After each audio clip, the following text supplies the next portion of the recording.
There we go. All right, hang on. Look at all the stuff Milo's got.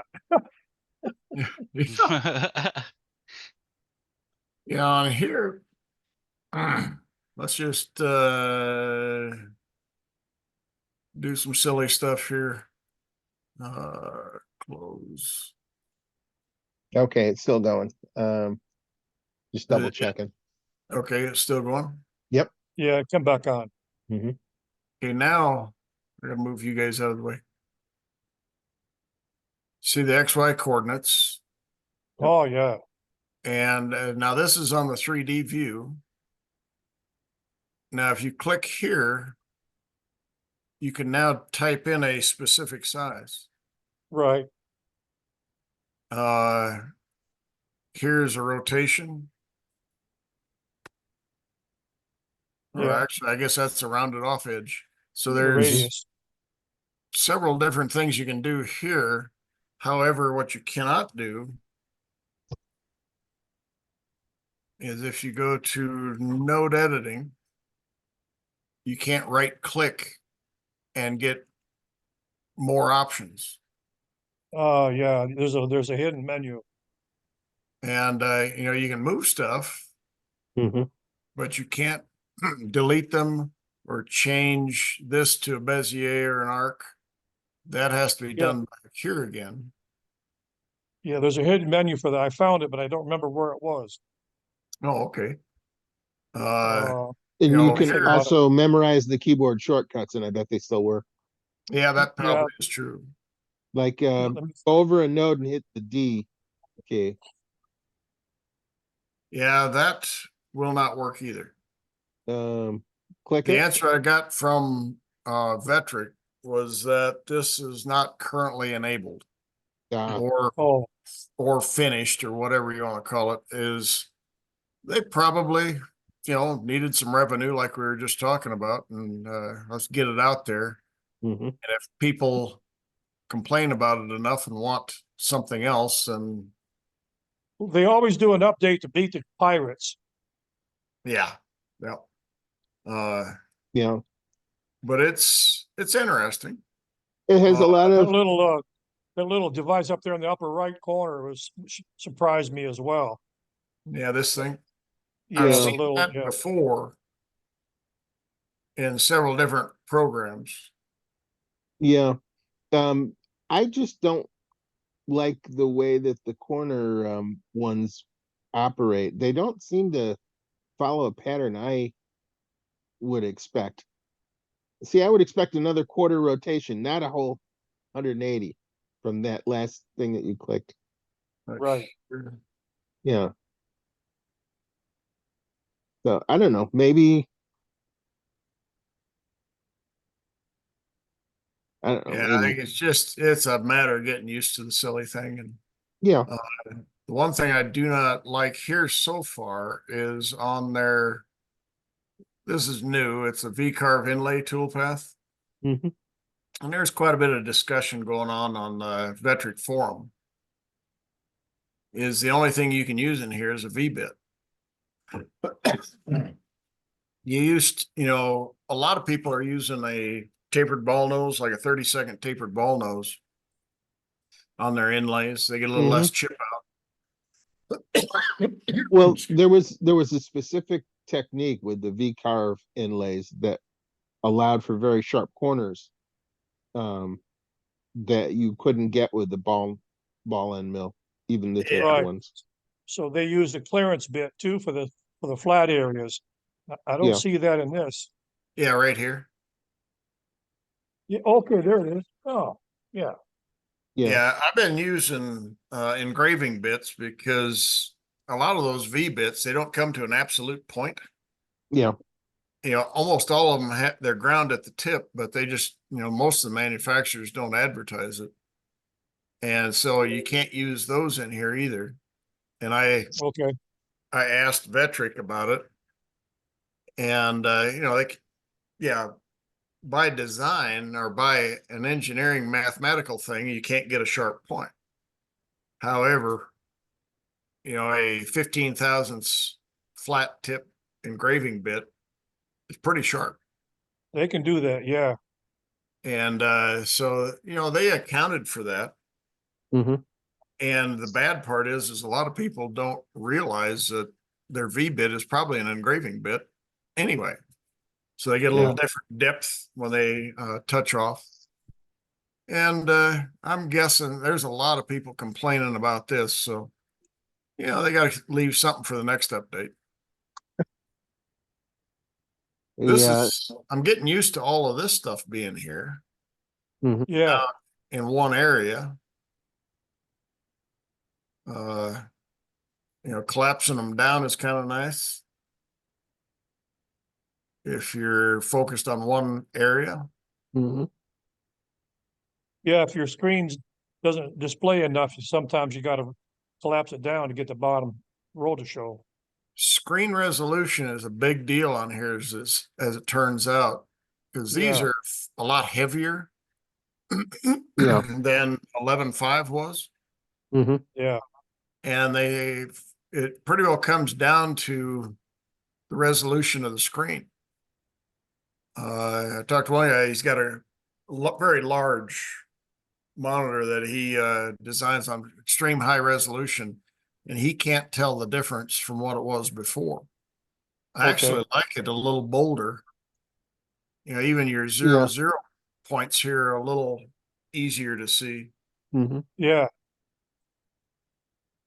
How But about guidelines? Do they show better? The guide dots, do they show a little bit better? yeah, I don't think they're too bad.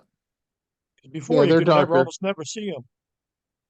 Yeah, they were pretty light before. Mhm. And they operate exactly the same. Most everything operates exactly the same. The couple things that are new, the V inlay and these keep out zones. Mhm. Okay, This keep out zone, I played quite a bit with that. That's very good for clamps. Yeah, there was something that came up that was kind of interesting. The one thing is, once you establish a keep out zone, it goes to the extents of the vector. It doesn't follow it around. okay, But in order, you can't recalculate them. You have to clear them and reselect them, and then you can create them new. okay, There ain't a recalculate. If you flip off, or if you move one, see, it isn't really tied to the vector that created it. You go to wow, create it now, and you just get another one. This one stays there. Yeah. It seems kind of clunky for their intent of streamlining things. can you hold down the shift key or alternate key or anything to click them? And Well, you can, yeah, click or delete, but you can't click on this silly thing. you can't use an alternate key or F1 key or something? No, Okay, that's what didn't make much sense to me. okay, There's Everything a else they put a lot of thought into, and I'm guessing maybe they ran out of time, or there, whoever did it made perfect sense to the person that did it. there was a fellow who did a video recently where he showed 5 or 6 different exclusion zones, if you will, or keep out zones on his workpiece, and it was in rectangular form. And he did a pattern of drilling holes. Oh, that was me. Okay, yeah, I thought that was pretty good, and I think for that application, that'd be wonderful when you're building fixtures or other things. Well, and Yeah. especially if you're newer to it. Let's see here. Let's go.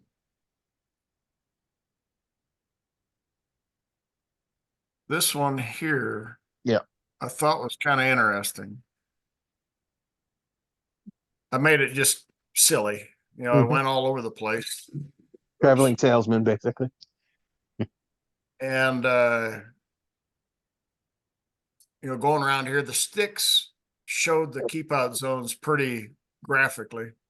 Mhm. going around there, going good. And then as you get down toward the end, I asked Vectric about it. Right here is where it's going to end. Here is the 0 point, and it blows right through it. Oh, And Yeah. I'm going, wait a minute. But didn't it raise? Yeah, it went to the Z1 on the material setup area. Mhm. So it went above it, which is okay. But I thought I kind of anticipated that a keep out zone meant keep out all the way back. Yeah. What it came down to was the post processor. And the right up here on the material setup, down here in this home start position, Mhm. I looked at a dozen different post processors for a dozen different machine manufacturers that's, in Vectric. And almost all of them were established around 2005 by the same individual who made them. And at that time, they had this available. So they start out at the home location Mhm. of these coordinates, and then they end up at those coordinates.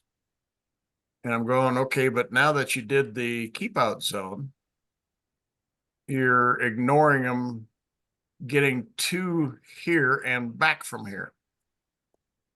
Question that I came up with was, why do I care about this?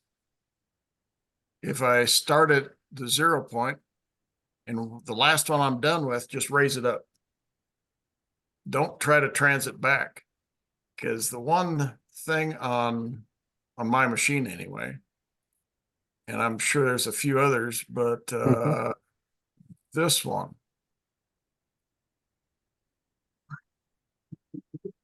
I simplified it quite a bit. You notice how it swings out and then follows the line. The size of the material is like throughout this 3 hold down zones. Stop. As this thing runs, it's going back to here to drill without keep out zones. But you notice that it swings to the side and then follows the edge back. So if you had clamps in here, that's where you could clip them if you're not high enough. Because to me, the whole thing behind a keep out zone would be to leave it as low as possible and not be afraid of clipping something. That way you don't have Okay. to raise up to that clamp height and then back down and then back up and then back down and then back up. Keep it down as low as you can for as long as you can and reduce all that raising and lowering. But when you do a G0, if it starts here at where my mouse is, and it's got to get back to here, the program shows that it's going straight back, but it really isn't. Hmm. Like here, you would think it'd be following that line. What it appears to be doing instead is on a G0, the axes are independent. They're not, what do they call it, interpolated. A G0 says Y, go as fast as you can, X, go as fast as you can, all at the same time. So it cuts a 45-degree angle, and then X keeps on moving to get to where it needs to be. So instead of doing the straight line, it's actually a dog leg in here, which Okay. would then make it to where you could hit your clamps. So, and it raised some questions that I never really paid attention to before. Hmm. Going to that home location is the basic problem. And I can't think of a good reason why you want to do this. Because it throws it in there as a G0 move, not a G1 where it's a coordinated move in a straight line. Now, I don't know if all machines do that or not, or But people just haven't noticed. it looks like in this particular instance, you had your home position set at 0, 0, which if I'm not mistaken, is in the center of your board. Well, I'm sorry, on this one here, no, this was just one I was playing with. Okay. The actual video, it would have been set up right here. Yeah. Yeah, so on this project, it was just 0 was here in this corner. Well, it'd be normally the lower left. Yep. And this was just a simple drill hole back here. Okay, And, so quadrant 1 of the plane, Yeah. all values positive. Yeah. Yep. And then up in here, the keep out zones. Where did I put the video? Oh, right there. I added a couple keep out zones in here. And so this same thing, I started here, went back to here, but I put a couple keep out zones. You know, in reality, they'd only be back here on a clamp, but I wanted it to exaggerate it a bit. And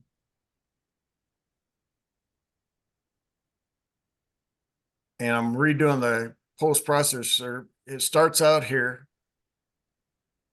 Now it's following the feed rate rather than the G0 command. It's a G1 command. So it's following it at the feed rate, comes back, hits it. See, now the old one with the home, see how it cut across everything? Yeah. This one, by disabling that homing option in the post processor, just raise it up and leave it there. That way, because I have clipped pull down clamps because of this, where if you use this thing here, the G0, quickest way there, fastest with the Y and fastest with the X, and draws a 45-degree line. So That's a tragedy. Yeah. And I'm guessing, you know, just my guess, this has always been there. And maybe it was there for another reason that has since been outgrown. Unknown. The gap above material, they set that so you can clear your clamps and all that before, I believe. Well, that's up here on the Z1. That's your clamp clearance height. Okay. And this was so you could start it from some other location. Yeah. And so if your clamp clearance height is here, see, to me, that's where the keep out zones allow you to get around those without having to have this at a higher than necessary height. Okay. If you can keep it as low as possible, like we were talking a minute ago, if you can keep it down to the surface, that way you don't, between every vector, raise up, move over, and then come back down. If you can Right, you stay waste there, too much time. Go to your material setup on the left side, the top icon. on the left side, In the file operations menu. over here. Set up your material. Yeah. Oh, the job setup. Yeah. Here, let me cancel this one out because it gets mad if you got them both open. Okay. Over here. Yeah. Hold on. Okay, so you have your 0 set in the middle. Yeah, for this one. Yeah, for this particular one. If you went back to that other tab that we had open previously and you set a different set of coordinates, how big is this piece? I missed it. Anyway. Well, hey, do you want to? Let's see. Like, for example, you go to lower left where is your starting point. Yeah. Yeah. Let's get a toolpath in here so we can see something. Okay. Okay, close enough. Yeah, we don't care what it is. Right. And now before you had the screen that was showing us the start point. Where was that? Oh, the material setup. Yeah. Yeah. Now you Okay. can change this. Yeah. So now currently you're set, your 0, 0 is down in the bottom right corner. Right. Yeah. And so set it So- at 6, 6 and then, 3 inches above or something like that. And, Yep.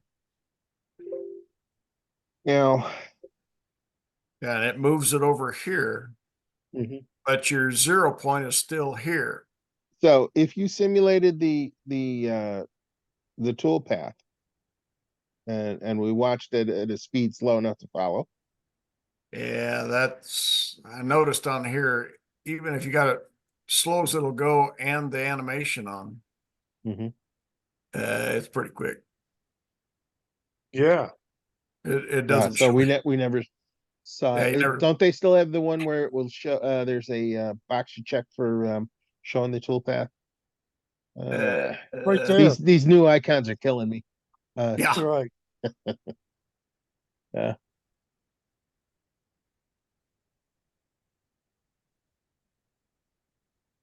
Well, this is just slow, but it isn't Yeah. showing the draw tool path either, or the draw tool.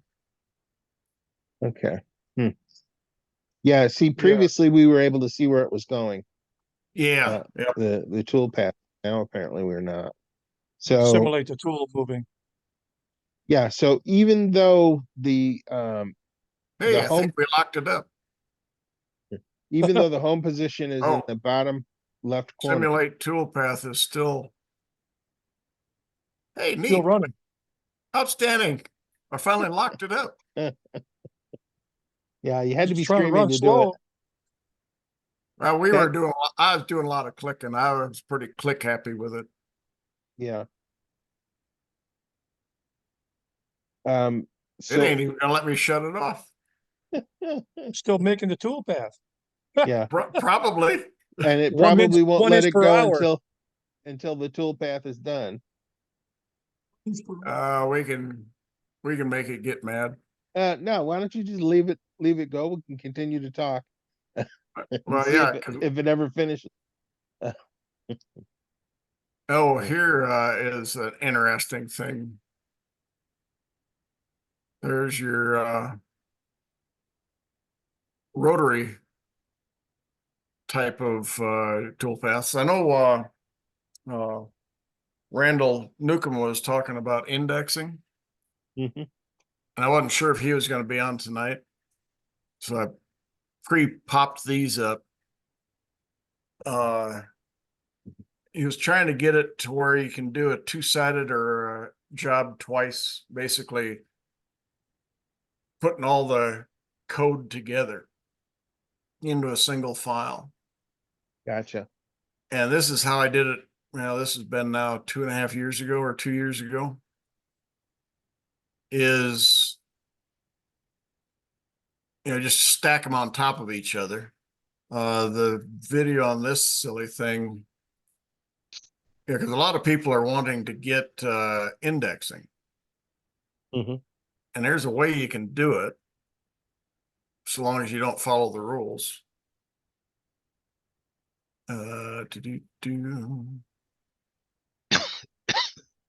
This is quite a while ago that Now, for this one. the folks who are watching who may not be familiar, you're making a distinction between wrapping and indexing, correct? And combining the two together. Yes. Okay.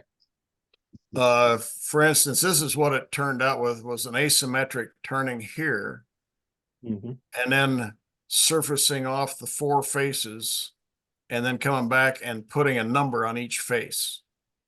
Yep. And we'll speed this up a little bit, get it down here. See, this is a wrapped vector. Very long vector, is probably 10,000 inches. Mhm. And just wrapped around this thing and projected onto a 3D tool or a 3D model. And it just follows it, spinning along pretty good. Somebody said it was that leg lamp. I just wanted Wow. something. I just wanted something a little crazy. Now here is the indexing. The same bit. Mhm. Well, this one was a different bit. Oh, The other one okay. was a core box. This is just a surfacing bit. The power of And then editing. do all four sides. And now switch it to a V bit and just making a mark in them. I could have made an easier cut. Nice corners there. Yeah, and then you rotate it and then put another number on there. And basically just how in the heck can you do this in the software? And over here, what I did, it's a modified post processor that Vectric, one of the employees at Vectric had talked about on the San Diego virtual meeting in 22, I believe, that you pass toolpath notes. I think this come up before in this group, and you put them in here as to what you want it to do. Down here, it's just a rectangle, that you're milling out. And on this first one, it doesn't do anything. So you just line it up flat side up. The second one, you put an A90 in here. Some people like to put in a G90 and all that kind of business. But if it's already in absolute mode, it's a modal code. So you don't have to keep putting it back up, but it's cheap insurance. So there's 90. Here's 180. And then at 270, it did all four sides because you started at 0. Here on the V curve, I went back to A0 and put in, let's reduce some of these lines. Here's the number 1 that it cut, then the number 2, and it's vectored, number 3 and number 4, and it's stepping through, rotating it as you go. So all of this can be generated into a single G-code file like you normally would. And it's a 3-axis post processor, not a 4th-axis post processor. Okay. It's just that you're passing additional code using this option here. Works pretty good. So does the notes, that just tells you where you're at, or does it actually operate code from the notes? Let's go ahead and generate the deal. Let's see. Yeah, this is close enough for what we're doing. And we'll put it over here. We'll put it here. 4-sided index. I don't have anything out there yet.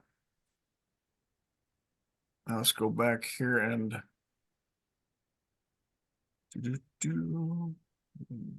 get that file. And here is the G code.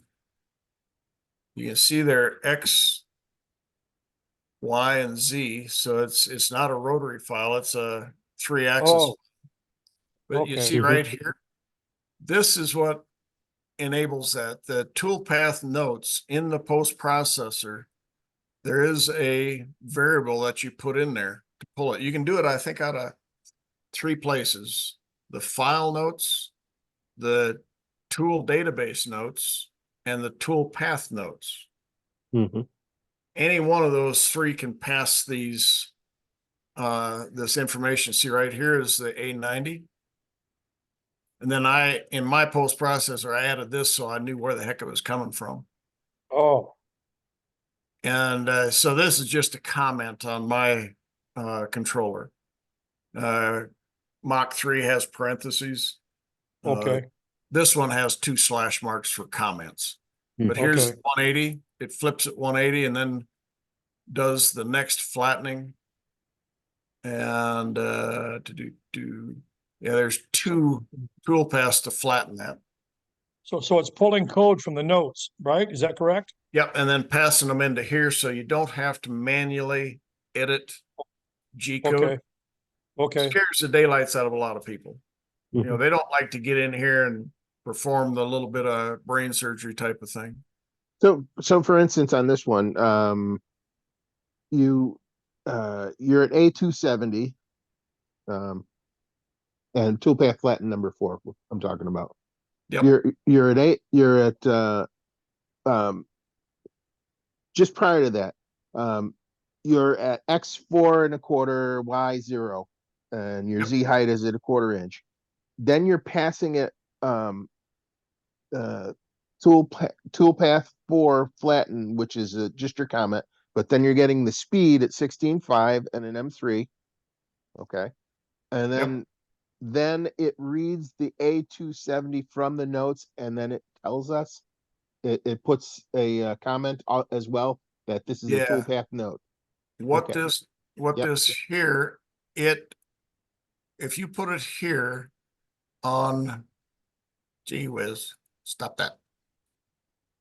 If you put it here, let's see, we were at flatten 4, I think, Yes. and we were here with the A270. Mm-hmm.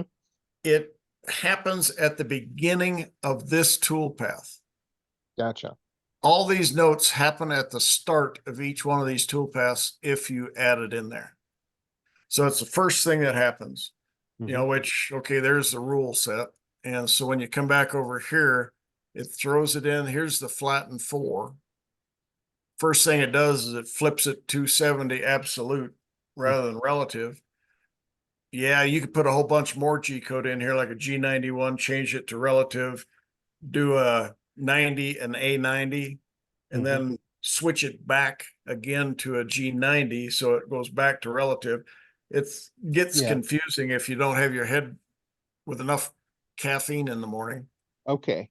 My question for you, Milo, is, are you manually inputting the comment toolpath notes after the A270? Here, Or is that let's show you that. being generated automatically from this post processor? Hey, this program's still thinking. It's dead. I think I pretty well killed it, that one. Yeah. If Vectric's watching, sorry, Yeah. or watches at some point. Every new software Data folder. breaks in some circumstances. Maybe they'll be able to reverse engineer the circumstances. Well, they're probably telling me something like, quit being so click happy. Yeah. do I have Give it to a have a minute. special, do I have to have a special post processor to pull that from the notes? Here, I'll show you right now. Okay, Yeah. I think the answer is yes. Did you? Yes, you do. Yeah. Now, Okay. if you don't, one thing that's kind of important to mention, so yeah, it won't even let me close it down here, alternate is control delete. if you don't use this, no harm, no foul. It'll just go on past it because there's nothing there. So Okay. by enabling this feature, if you don't use it, it doesn't do anything. Okay. If you do use it, it's got to be legitimate G code. Mm-hmm.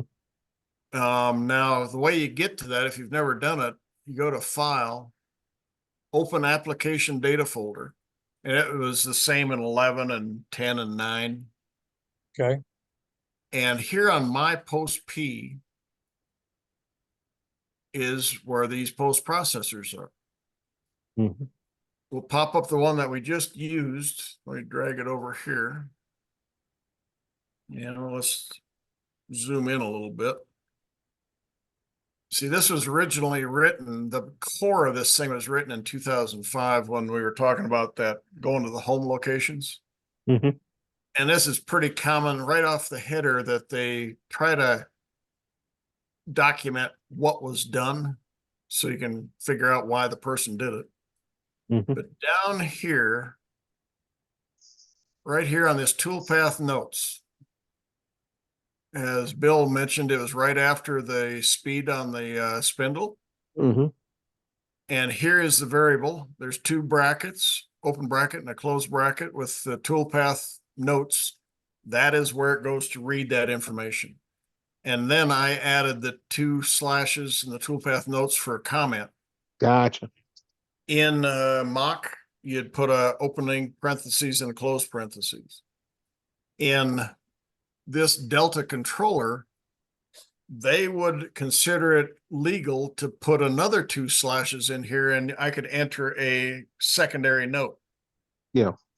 Mach gets mad and says you cannot put a note in a note. You can't combine them. So that's a limitation with there.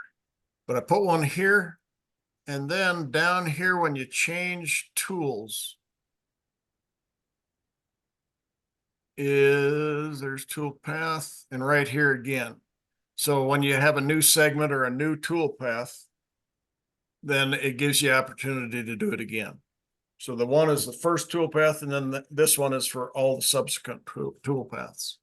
That's the only 2 Wow. places you put it. Under new segment. Very powerful. And under the header. Very and that powerful. equates to, let's get back over here. See, the very first one, that you would put in here, there would go at the top. From then on out, all the rest of these are down in that new segment because it's a new tool path. Yeah. The reason I was obsessing about the comment, the 2 slashes in the toolpath thing coming up, because I was thinking of a possible application for this. I have one machine that uses PathPilot, which is a variant of Linux CNC, and we can often pass notes to the operator during the course of the thing.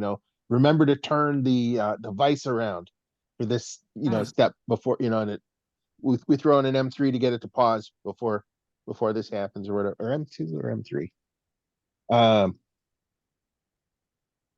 There's an M01.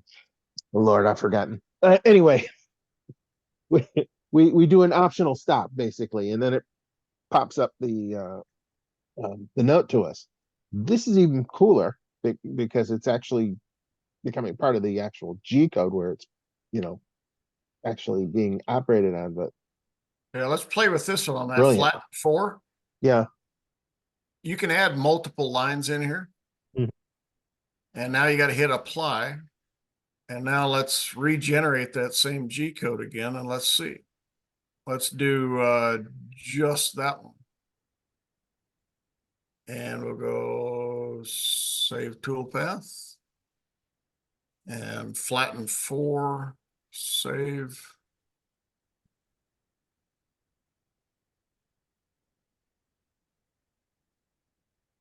And here's the notes Bill wants to know. Yeah. Nice. Very And cool. then add the A300 and the A400. You can put multiple lines.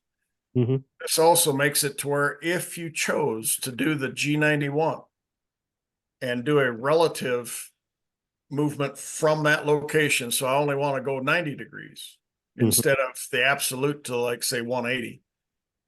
You go G91, A90. Well, then on the next line, you got to shut it back off. Otherwise, everything is relative after that point. So on the second line, you can do G90 to put it back. You cannot put a G91 and a G90 on the same line because then it's trying to turn it on and off at the same time. Yeah. Been caught in a loop. Yeah. So Does not compute. yep. The thing is, it has to be able to be legitimate G code. Yeah. Which, yeah, it's very powerful. It can also get you in pretty deep, but hey, at least you know who did it. So you can I can add that to Mach 3, right? Yes, sir. Uh-huh. I just caught something cool.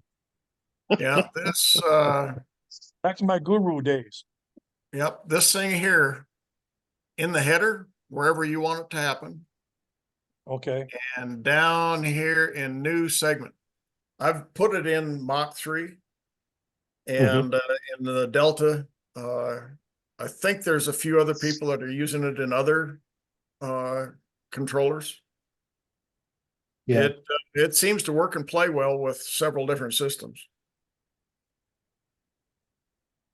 Very 'Cause cool. this is also how, if you got a rotary and you want to move the Y axis a little bit, because if you're on a rotary and you're cutting top dead center on the spindle, technically that center of that bit is not cutting, it's just rubbing, it's rotating around. So if you shift the bit slightly, then you're cutting with the wing.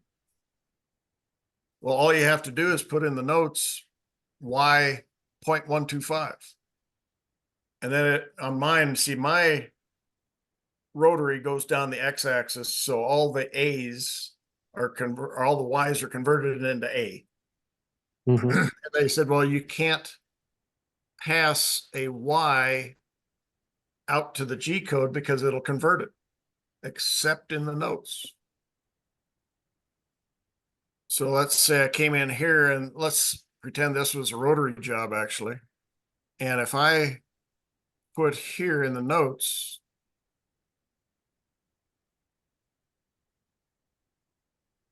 a Y 0.125, all of that other code would run, but at the start of it, it would shift Y 1/8 of an inch in the positive direction for this machine, and then cut the rotary job and then shift back when you're done.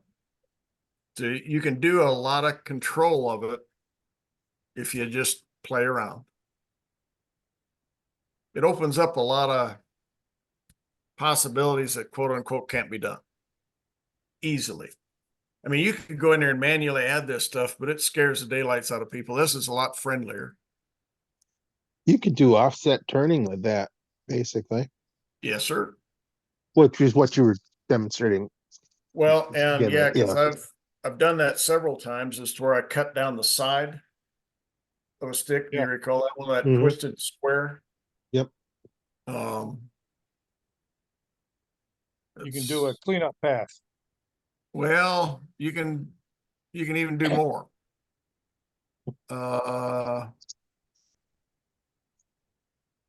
Milo, where can folks go to look at some of these videos that you posted? Oh, I'm sorry. This is under Milo Scott Studio on Facebook. Mhm. And there's a bunch of them in here that go back quite a ways. Yep. Just Um, giving value to the folks who may watch this at some point. yeah. It's kind of fun. Yeah. It's like everything else, you're hesitant to do something. And then after you do it, you go a little further. This one here was fun. This Yep, I was just found done by offsetting the Y to the side. You'll see it shift here.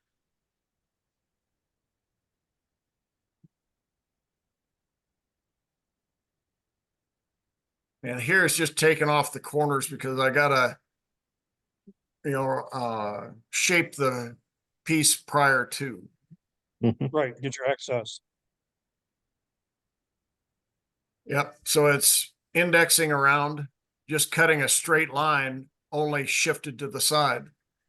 Now here is a rotary job, but it's shifted to the side instead of cutting on top. Wow.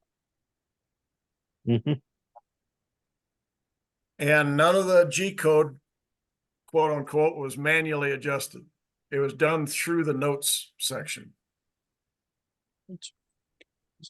That's freaking amazing. Yeah, and if you did this using a wrap toolpath, it would take forever compared to this. You Yeah. just cut that in real time. If you did a 3D cut of that, yeah, just imagine how long that would take. Yeah. And you're done in a few minutes. Mhm. And nearly any controller is capable of doing that. That's exactly why I didn't do rotaries, because I didn't know I could do this little secret trick here. Yeah, the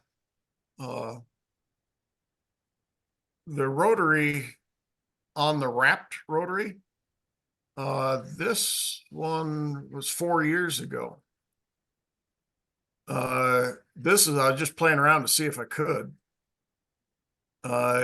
It's what would be considered continuous rotation, but it's just a a long vector wrapped around it, and it's in the gadgets. Yeah, Here is just, all of this is wrapped vectors and laid on a 3D model. And here's shaping the ice cream cone is what this is. Just kind of a silly little thing to play around with. Now here, I'm cutting the twist of the soft serve ice cream. Mhm. And you notice it's just going back and forth on the Y, and it's rotating underneath of it.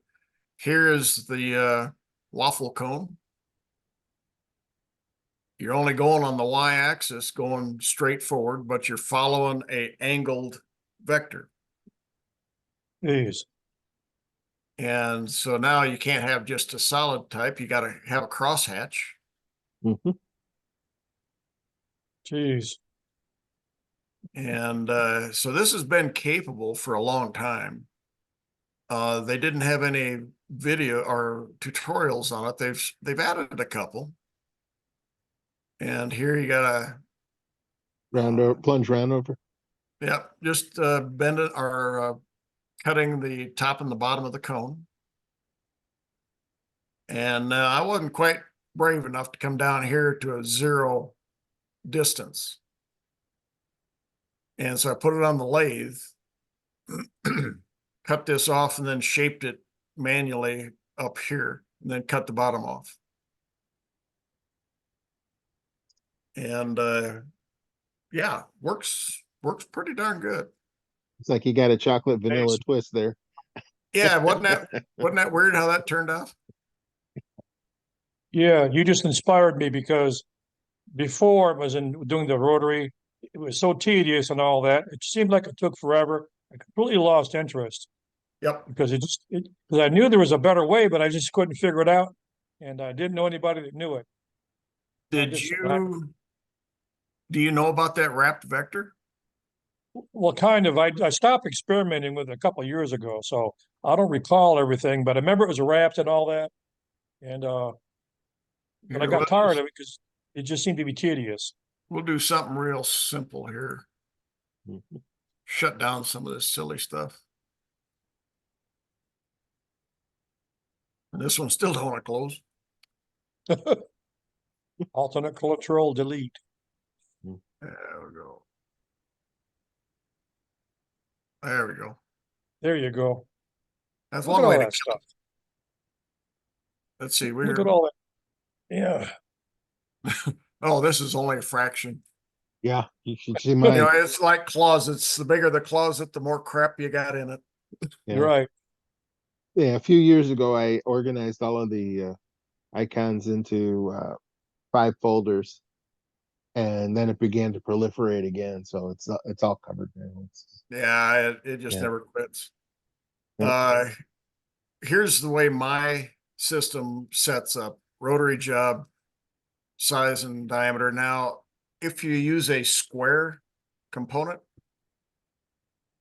you're tempted to put the diameter in here as the flats, from flat to flat. You don't Okay. want to do that. You want to go from point to point. Okay. The biggest dimension. I don't care if it's a rectangle. You go point to point for this size.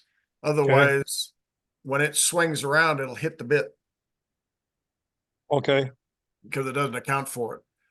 Cylinder axis is what I do. Some of the machines are hard to try to figure out where the center rotation is, but it never changes. This lower left corner, right down here, what this actually means on here is this is 0 degrees. This is 360 degrees. Okay. So 1 revolution, if you want to go 1 time around, all you have to do is put in a vector like this.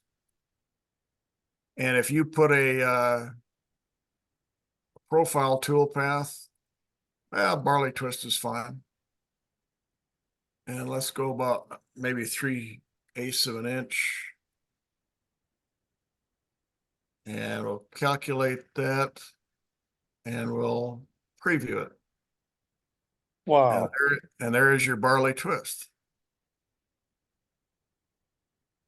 And now if we come back here to the 2D view, this gadgets, wrapping, spiral layout. Now I added one in here because it was not calculating correct here. Their Mhm. pitch was off, so pretty minor. We'll just use theirs. Spacing between strands for now, we'll just try that for one. Here's 5. Normally you'd take the width of this bit. Let's go cancel. So, oh, this is a 1-inch diameter barley twist bit. This is out of magnate. I don't have how high it is. This is the shape of the bit. So we'll cancel that out. We'll just use that one. That's fine. Close that. Let's go to gadgets, wrapping, spiral layout. And let's go spacing between strands, the size of the bit. And let's start an inch from the, an inch from the left and an inch from the right. You can even do a right hand twist or a left hand twist. We'll go ahead and do a right hand. It's only going to go 2.7 times around. Here are your crooked vectors for you already. Okay. Let's select those.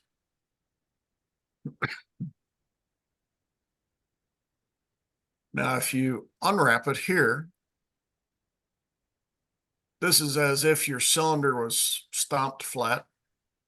And here is where it's wrapped back up, and you can see the crooked vectors. Okay. And then here they're wrapped around. And now when you preview, Jeez. kind of quick, cuts very fast because all you're doing is cutting a single line that goes and it goes on to the next one. And then of course, if you want to do a hollow spiral, same vectors. And we'll do another profile toolpath, and let's try a, I'm not real sure how tight this is, but it must not be very big. Let's do an end mill. And let's do a spiral end mill. In my goofy shorthand, let's just do a 1/4 inch. What the heck? And let's go down about halfway. So 1.5, it was a 3-inch cylinder. Yeah. You select on the vector or Yeah. Yep. Yeah, it's on the vector right now. Yep. Okay. Just for speed, we'll go to single pass. But it's, yeah, it's on this same vector because see that barley twist was on the vector as well. Gotcha. And we go calculate. At least I think it was. Yep, on. And close. And let's flatten this back out. And yep, they're returning. So now we can cut this. If you think of the rotary as nothing more than a 3-axis job, you can wrap it around your head a little easier, to me anyway. And we go in here and we're going to preview visible. You see where it cut down through there? Yeah. And now when you wrap it back up, there is your hollow spiral twist. Pretty straightforward. Jeez. You want to get even weirder? What if you did this as a fluting tool path? So that you sweep in on the bottom and you sweep out on top. Here's a fluting tool path. We'll ramp the start and the end, and we'll do a ramp length of like 1.5 inches with that same bit. where are you?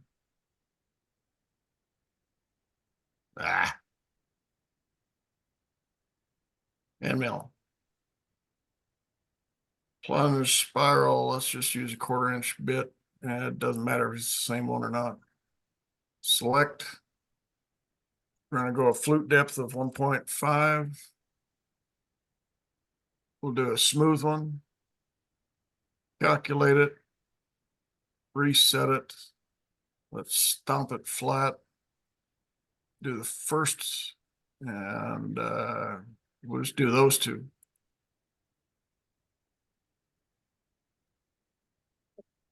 And you see how it sweeps? Mhm. Oh, yeah. Instead of doing just a blunt entry and a rather severe angle like this, you'd have a very rough edge in there. So now if you sweep it up nice, you have a nice flow. Entry. Yeah. So yeah, no big mystery. It's a lot of fun. Yeah, it is. 2x2s, you cut up a 2x4. They make affordable practice pieces. We don't want to call them cheap. Well, I started to build a rotary axis for my machine, and then it got to be tedious, and it just something was missing, so I stopped and continued with other things. But now I'm re-inspired. I really appreciate that. Well, and on the rotary, I won't be able to find it if I'm looking for it, but I think it was homing limits. Down here on the A, there have been some machines that were set to a very, very low number, like 359. Is Okay. they'd do one rotation. See, this is set to 1,000,000 degrees for limitation. And Okay. that way you can do that continuous rotation. Some of the controllers do not allow continuous rotation of thousands and tens of thousands of degrees. Now, let's say you did this and you got wrapped up here at, 80,000 degrees. Well, the next tool path, if it starts at 0, what's it got to do? It's got to rewind all those winds back to 0, or you'd put a G92A0. G92A0 at the next tool path resets your digital readout, your value of A back to 0. So it doesn't have to sit there and rewind. Oh, I've man. had some where it would take over 10 minutes to rewind. But they're again using this silly thing. Yeah, now it opens up yet another capability of doing it. Notes. Yep. Simple as that. And it's always been there. It's just that weren't even aware you could use it. Yeah. Unbelievable. And then see up here in the other place, as long as we're here, and this is CNC related, Sure. More the merrier. is right here. Trouble is, people use this for a lot of things. So to me, this was not a viable option to take away anything that I was using here just to be able to use it. Now, yeah, you could use a whole nother set of tools. And for the dedication of just using this, and there's one more over here at Edit and Notes. And this is the file notes. And there's a bunch of people that use this. When I asked people who used this one, I didn't find anybody. So I go, that's the one we want to use. If nobody Nobody's else using it? uses it, that's Yeah. a good one to use if they aren't currently being utilized by a lot of people. Wow. So simple enough for any other. Well, but he's got the video recorded, so I'm gonna go out there and I'm gonna probably study that thing for the next 20 hours, and I won't be able to sleep tonight. Nah, just do it for 1 hour and go out and play. Yeah. sooner or later, the bit got to hit the wood. Yeah, Now, Would here's I- another one that's B- really before handy. before you go on, Milo, Yes. one thing I like about this technique above anything else you've shown is that you don't have to use a gadget. It's the post processor. It's right in the G code. That's all. Go ahead. Yeah, the gadget, what is it? That isn't available in what, desktop, I think? But it is in Yeah. VCarve and Aspire on the higher end. But I mean, these gadgets are preloaded. So it's, Vectric keeps saying, well, hey, if it's a gadget, we're not responsible, but they kind of put these here. Yeah. This fluting layout. See, this one here is the one that is intended to be used for 3D or for rotary. I don't use any of them because these are very restrictive, but for good purpose. We were talking about some of the controllers are only good for positive 360, negative 360, like a washing machine. That's what this is designed around, because it goes 360 forward, 360 back until you get it rounded, or back and forth along the body. Yeah. And so, yeah, which I Kind of can leaves a understand witness why mark it's. too. Say again. It kind of leaves a witness mark too. That Yeah. zero. Yep. So I understand why it's there now. At first I thought, why would you do this? But I understand after I've dealt with a few more people. The gadgets, wrapping, fluting toolpath. Let's say you want 8 flutes. And we'll start an inch and end an inch, same old thing. And you hit OK. They space them for you automatically. So now they're evenly spaced around that cylinder. okay. So if you just want to do a vertical flute. Now, if you want to get real crazy, we just, you guys don't stop me. I just keep going. Keep going. Let's get rid of all this. And let's get that off. What if you want a crosshatch? Wrapping, spiral.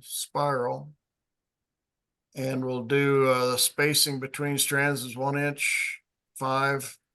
Click both of these. A right hand and a left hand. And now it gives you 2 sets of angle vectors. You probably already know what's going to happen. And we'll do this. We'll reset it. Let's stomp it flat to see what it looks like, and we'll preview those. Look at that crosshatch.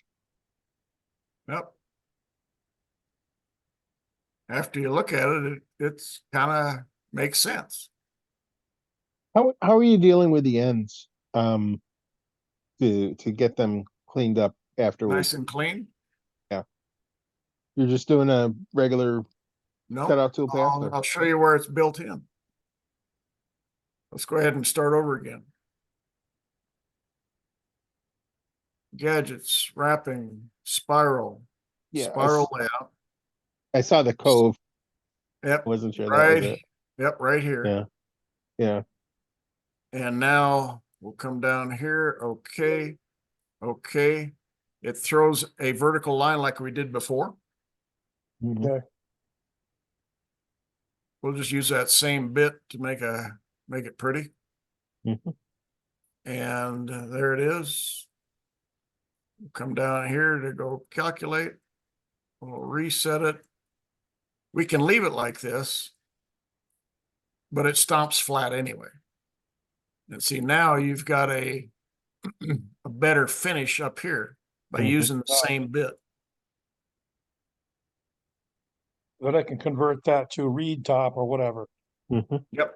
Or you could put a V bit in here and have a different look to it. Magnate has several form bits that Legacy Woodworking had asked of them years ago when they had a hand crank rotary milling machine back in the 90s. That sounds terrible. It was just the other day, the 90s. Yeah, It wasn't that long ago. Yeah, 30 years only ago. 30 years. Yeah, 30 years. Yeah, long enough to grow a child. Yeah. You know. So very, very powerful tool capability, and you get a really nice visual indication that, oops, nope, that isn't what I wanted. Or yeah, that's what I wanted. If you want them a little bit bigger, then it's just a matter of let's delete all this stuff again.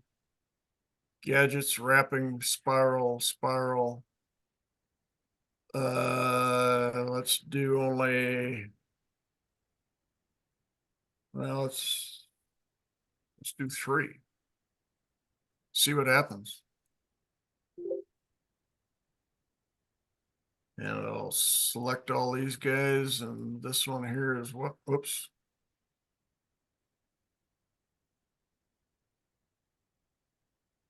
And we can do there. Reset it, preview. Now you got a different shape, a Jeez. little flatter. And it turns out exactly this way. I'm guessing Which is- Kurt's not gonna be working on the camper this weekend. Yeah, you just about ruined my weekend. Jeez. Yep, you're gonna be cutting up a bunch of 2x4s. Yeah. Well, yeah, I was gonna work on it this weekend, but I got, yep, I'm gonna do, yep, Bill, you're right. Yep. We did a My wife's we gonna did be, yep, my wife's yeah. gonna be flipping out. Why aren't you working on that camper?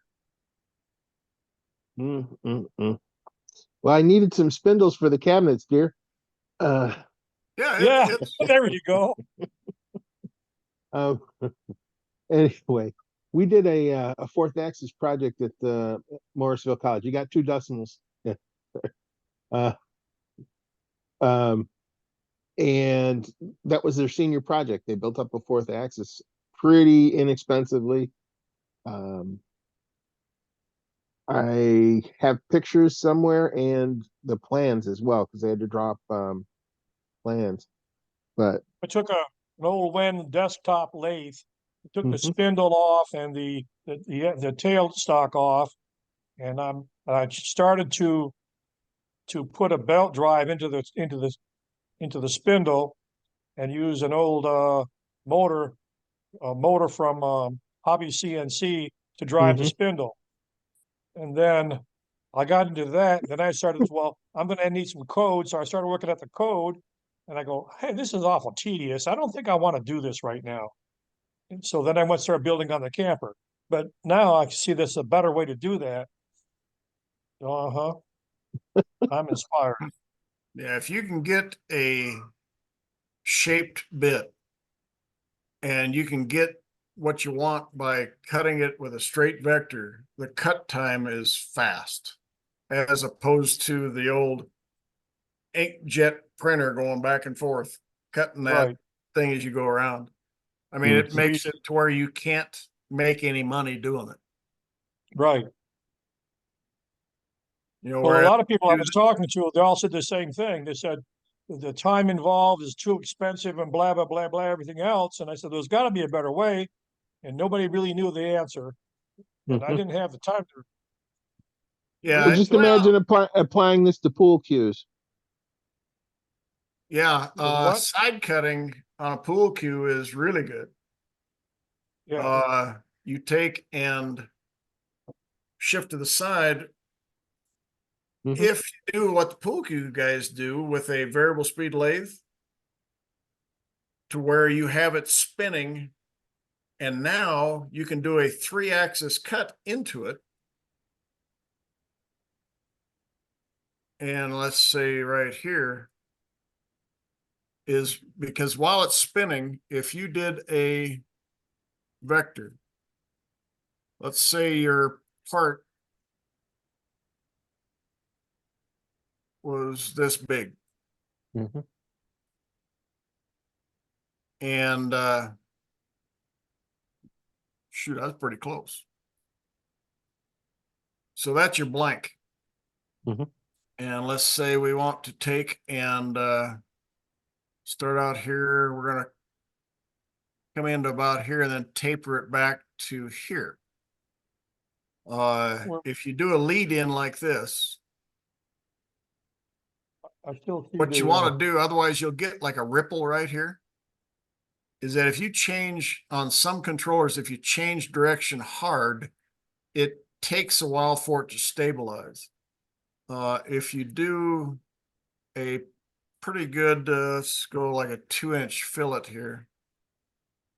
If you do a sweep in like that, then it works pretty good. All it is a profile cut. We don't want to use barley twist. my screen's locked up.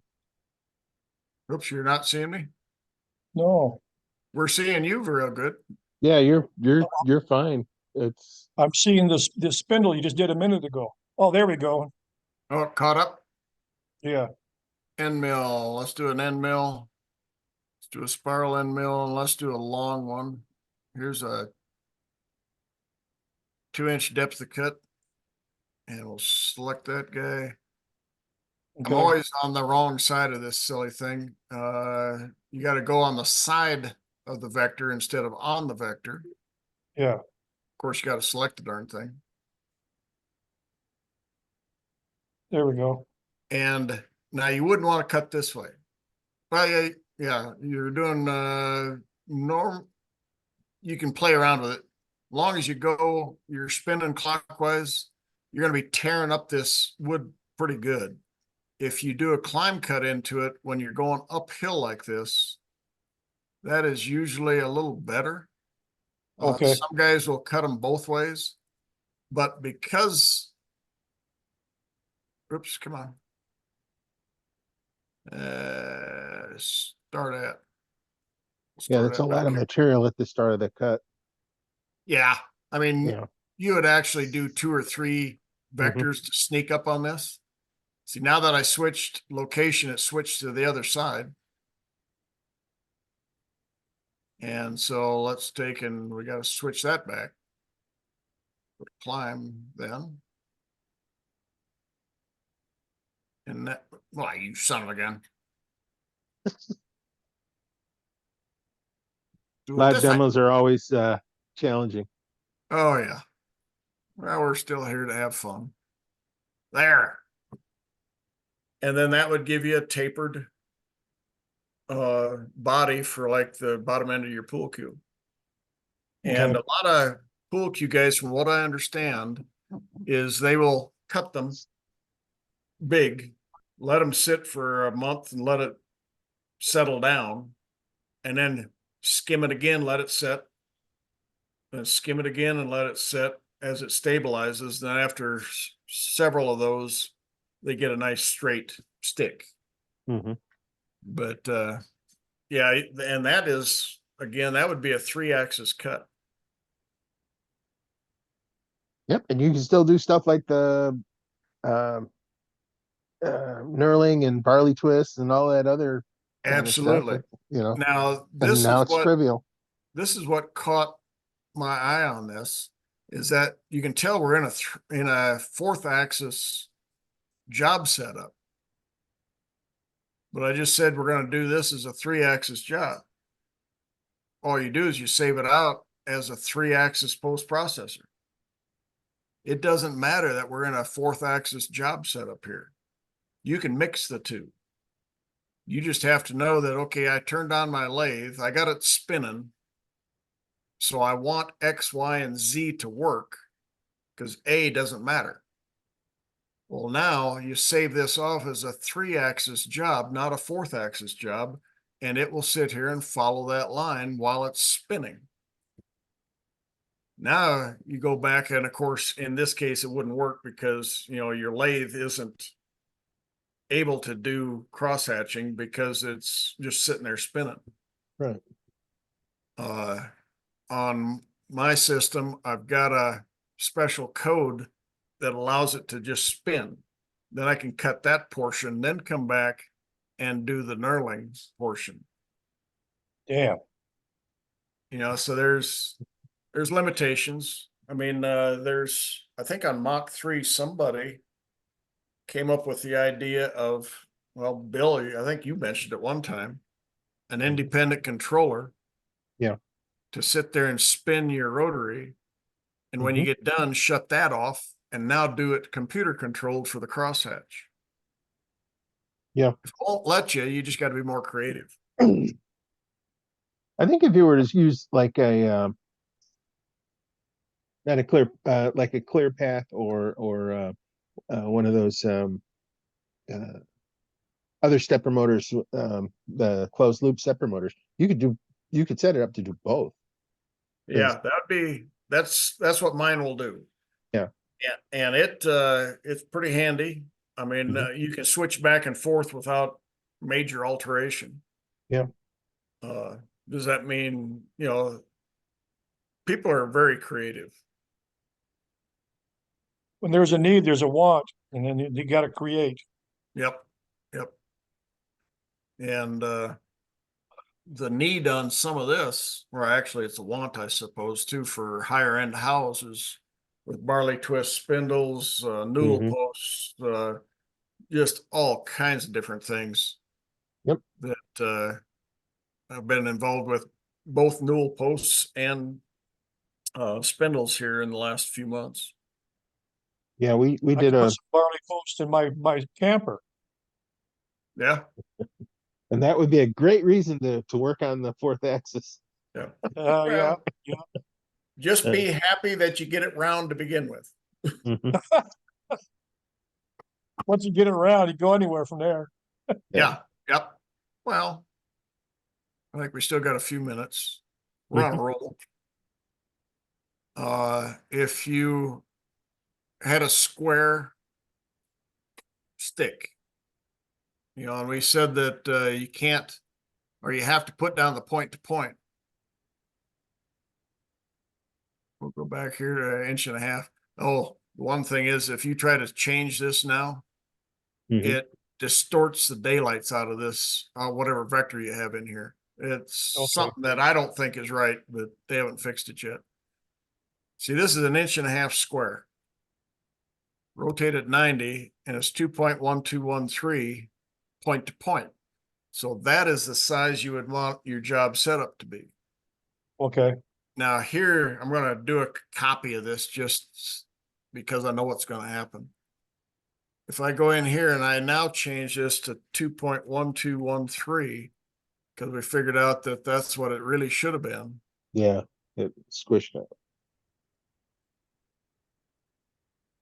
And so there's what happened to your vector. Now I copied it before I did this, and now when I paste it back in here, so if you find out that you have to change your stock dimensions, copy all your vectors or cut them, with a Control C or a Control X. Okay. Then redo it and then paste them back. Okay. And the answer I got from Vectric here quite a while ago is it shouldn't do that. You can change the length and it doesn't pull it. And they said, well, you should know the size of your stock before you start. And I said, Oh, give me a break. I go, now, wait a minute. If I got a 90% solution, shouldn't I be able to redo that with a different size? Yeah. Evidently not. But it's okay, until enough people start using it. But to do that rounding, if you just knock off the points of the square stock, what if you just took these points off? You go right back here to a fluting layout. You've got 4 corners. And let's say that you're actually able to cut from end to end, because all this is going to be calculated to the center of the bit. And you go, okay. Now, if you start out at 0 degrees right here, so you put your stock in flat side up. When this goes to run, this first one is 45 degrees. So it's going to kick it around to pointy side up. you just run a vector across the top of it and you just cut one line going down there with a surfacing bit. Uh-huh. Then this tool path will rotate it 45 plus 90 at 135, one line. This one cranks around another, and then this one cranks around another. And so you take all the points off. Then I can come back and do a rounding tool path with less material. Less meat, a lot of pre-cut. Yep. You don't have to take several passes going slow. I can cut these at 200 or 300 inches a minute going from end to end. Wow. So yeah, lots of, it all started with trying to figure out how to turn the dumb thing round.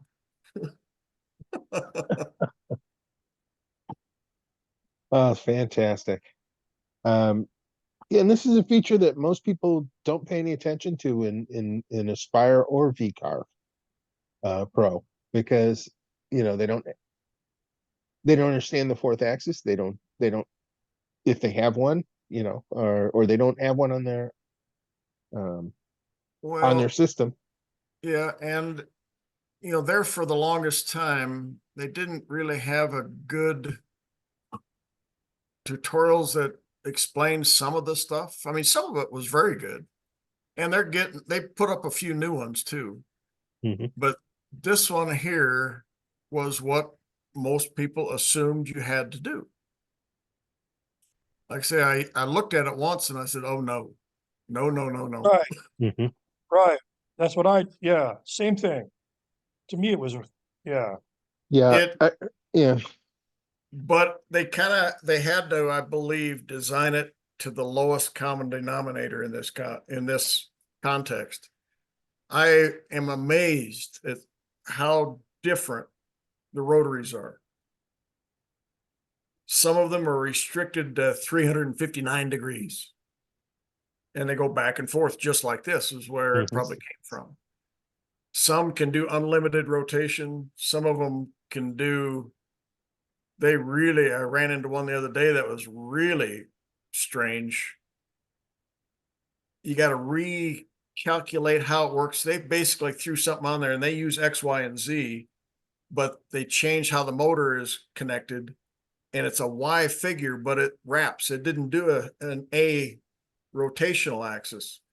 Strangest thing I ever seen. But they were probably under pressure to put out a rotary, and speed was more important than good layout. Yeah, they probably had a hard time picking A motor or B motor when they're going from between rotary to straight 3-axis. Yeah. And if there isn't much demand, then you can't put much effort into it and get any money back. So yeah, I understand business. But now that more and more people are seeing more and more application and custom spindles, custom ballisters, custom newel posts, any kind of turning, I mean, decorative stuff like the hollow spirals, candlesticks or whatever, there's a market. Some of them are very wide, some of them are very narrow. And in the end, it's still kind of fun. Got to get out and experiment. You got to use the software. You got to try things, and then you got to share. Yeah, and if somebody says you can't, that's what you want to try. Yeah. Yeah. Well, it was a very interesting meeting. I'm glad I made it tonight. Barry's going to be sad he didn't make this because he's all about fourth axis right now. Uh-huh. What's the name of the YouTube channel? This is under Bill Grigg's YouTube channel, I believe. CNC under CNC. Yeah. So yeah, just if they look for Bill Griggs, got a channel, and I put them out under CNC Mixer. I may change the title to be a little bit more descriptive about all of the fourth axis spindle work he showed us, but it'll be part of the CNC Mixer playlist. Still under Bill Interesting. Griggs, though. So. Yeah. Yeah. CNC mixer. I think I just found it. Yep. Yeah, there's several of them out there. I posted from previous Yeah, it's um live right now. meetings. Yep. Yeah, a little bit of a delay. Yep. Yeah, and you got to turn your volume down so you don't have, strobing stereo sound every couple seconds there. But yeah, Hey, hopefully we this, got to work around what you have. yeah, hopefully this is interesting for folks. We haven't really done the live portion of this on YouTube before. We've been doing this in Facebook for a while, but with some of the changes that Facebook just came up with, YouTube might be the new home for the live broadcasting of it, and then we just put the feed into the group later. But we do this every Wednesday at 7 p.m. Eastern time. Guys can join in. There's a Zoom link that you can log into and talk about CNC. And, it's not always the same 3 guests. It's sometimes 7, 10, whatever that is. And we just talk about what's cool. So maybe you'll join us next time. We do this, like I said, every week on Wednesday at 7 p.m. Eastern. Wonderful. Fantastic. Thank you so much, Milo, for sharing what you've been experimenting with the new Vectric version 12 and with all the 4th axis stuff. Man, it's just amazing. Totally masterwork stuff.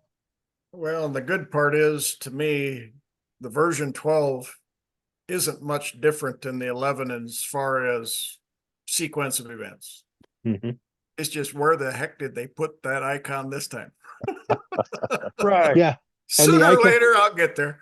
The icons look so markedly different, and they're like, how do I say this? Maybe muted, or they're not as prominent or bold, in my opinion, the ones that are like 3D.